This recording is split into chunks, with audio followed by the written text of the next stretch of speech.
Well, I think the question, is the current remuneration model broken, implies that there is only one model. We know that that is not exactly the case. There's been evolution over time, and the sheer disaggregation of the agency cluster of services over time begged the question of what is the relative level or the appropriate level of remuneration. And I think it has to be for a client looking at their agency roster, deciding what they want from those particular elements of the roster, to then get an appropriate conversation going about what is the level of reward for the investment that they are making with the agency. The current model, I wouldn't say it's broken, because it's out there, it's working. Again, people are playing around with the model. There's lots of ideas about performance-based remuneration, for example.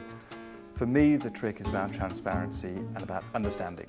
So marketeers can't really complain if they don't understand how their agencies are remunerated, if their agencies aren't behaving in the right way. Equally, if the agencies aren't being transparent about their costs and their margins and their revenue, then they might expect to get suspicion from the client side. So I would say that across the piece, if there's total understanding of the model, total understanding from both parties about what goes into the model, the chances are you'll get a better relationship. Well, they have challenges. They have all sorts of challenges. The main problem is that a number of remuneration models these days drive the agencies toward different results. That's what matters for the company and the brands. It's the idea that compensation should reward good results for both brand and the business. That's the biggest challenge. And when you do something like this, then you must be specific and customized to your company and business. It cannot be a generic model applied across the board.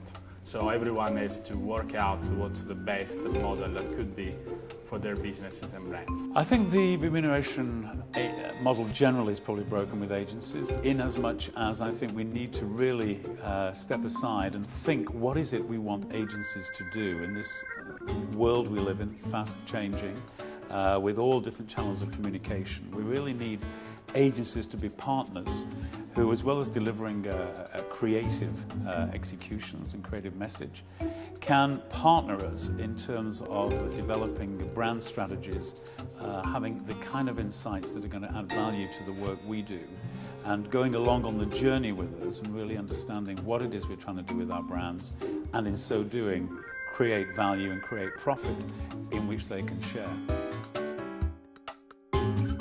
The agency compensation model will probably never be perfect, to be honest. I mean, it's very difficult to design agent compensation which doesn't have perverse incentives or indeed perverse disincentives.